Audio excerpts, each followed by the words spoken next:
Goeiemôre almal, wees gegroet in die wonderlike naam van Jesus op hierdie geseënde Dinsdagoggend en baie dankie vir die voorreg wat ek weer 'n oomblik van julle tyd kan neem om met julle 'n stukkie sielskos te kan deel. In 1 Korintiërs 3 vers 6 lees ons: Paulus het geplant, Apollos het water gegee, maar die Here laat groei. Nou kind van God, wat hierdie vers vir my sê, en ek weet dit gaan dit vir julle ook sê, is dat God sal doen wat God moet doen, maar ons het ook 'n taak. God is in staat om alles te kan doen, natuurlik, maar ons is op aarde geplaas vir 'n rede.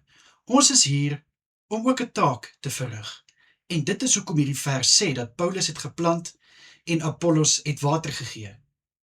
Ons is hier op aarde om dit wat God ons voor geroep het te kan doen, te kan uitleef. En dit is om disippels te maak, om die woord te verkondig, om die evangelie te versprei en om daai saad in mense se harte te plant van wat God vir jou doen, wie God vir jou is, wat God vir jou beteken, dat jou lewe kan vertel en kan wys dat God is tot alles in staat. God lei jou lewe. God is die belangrikste in jou lewe. En so plant jy plant daai saadjie in mense se harte. En dan natuurlik ook, wanneer jy dit water gee, wat doen jy dan? Jy stap 'n pad saam met hulle. Jy bid vir hulle. En jy hou aan vertel. Jy stop nie. So dit is waar die gedeelte inkom van Apollos gee water, is dat jy bid vir hierdie mense en jy hou aan 'n getuienis lewer. Maar nou, kan ons vir hulle hemel toe gaan? Kan ons vir hulle gered word? Nee, hulle moet self gered word.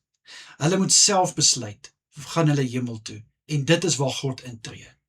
God kan daai saad wat jy geplant het, daai woord wat water gegee is, kan God mee werk. Hy kan dit vat en hy kan dit laat groei.